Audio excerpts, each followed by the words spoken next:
তো এখানে একটা আউটলাইন ড্র করা আছে সিনারি। তো প্রথমে আমরা আকাশে কালারটাকে করছি।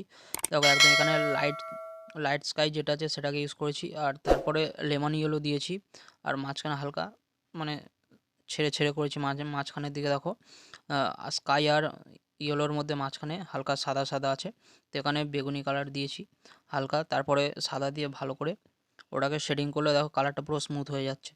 তো এটা বেসিক্যালি ডমসের কালার করলে অনেকটা স্মুথ হয়ে যায় ছবিগুলো। তো এরপরে কী করবো, আমরা পাহাড়ের কালারটাকে করব। পাহাড়ে কালার করার জন্য আমরা ব্রাউন কালার ইউজ করছি। তো ব্রাউন কালারটাকে করেছি দেখো হালকা হালকা ছেড়ে করেছি, আর এর সঙ্গে স্কাই মিক্স করেছি, হালকা শেডিং দিয়েছি। তো এরপরে সাদা দিয়ে এটাকে মিক্স করব কালারটাকে। তো দেখতে অনেকটা সুন্দর লাগবে আর স্মুথ হয়ে যাবে, পুরো রিয়েল লাগবে। তো এরপরে হালকা ব্ল্যাক শেডিং দেবো।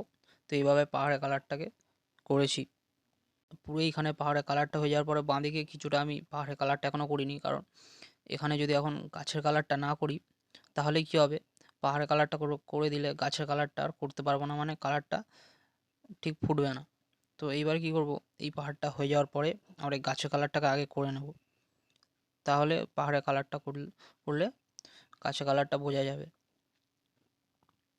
তো কালারগুলো কীভাবে করছি সেগুলো দেখো, আমি পরে আরেকটা ফুল ভিডিও বানিয়ে দেবো যে গাছের কালারগুলো কীভাবে করছি, পাহাড়ের কালারগুলো কীভাবে করছি।